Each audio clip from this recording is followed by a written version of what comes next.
Do you know how to change a flat tire? Do you know how to bake a cake? Do you know how to tie a necktie? How did you learn to do that?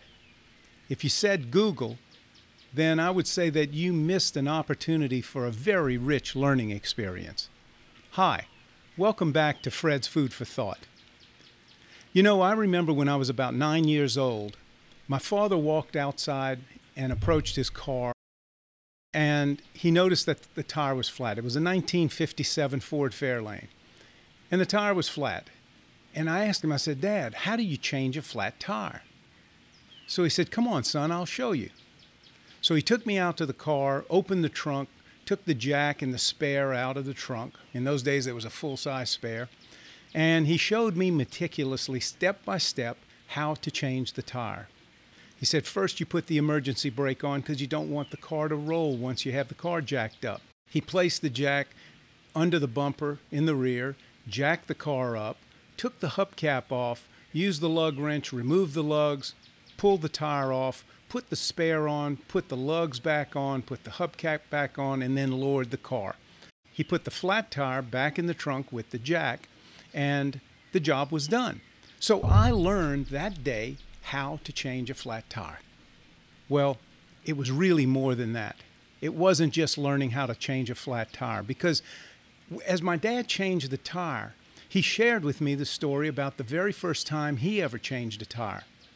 And it was in 1933, right after he had opened his own service station in Crowley, Louisiana.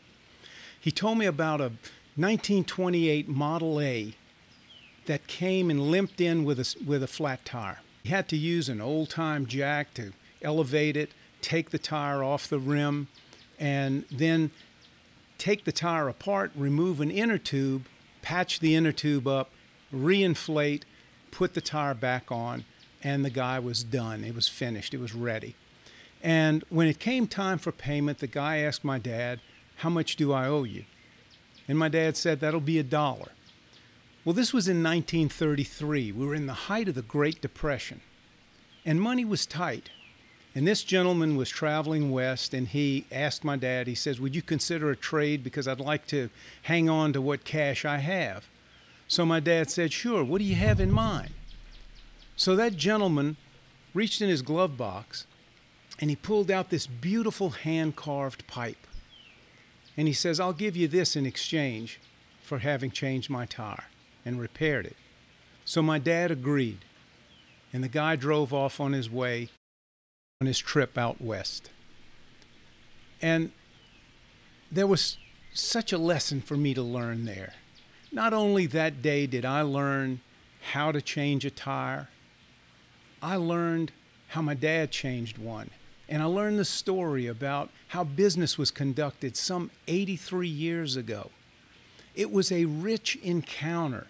It was a deep conversation that I can recall today.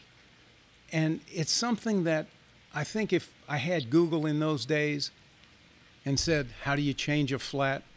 I don't think I would have had the same rich experience, nor would I have this nice memento from my dad. Until next time, I'm Fred Reggie. Thanks for watching.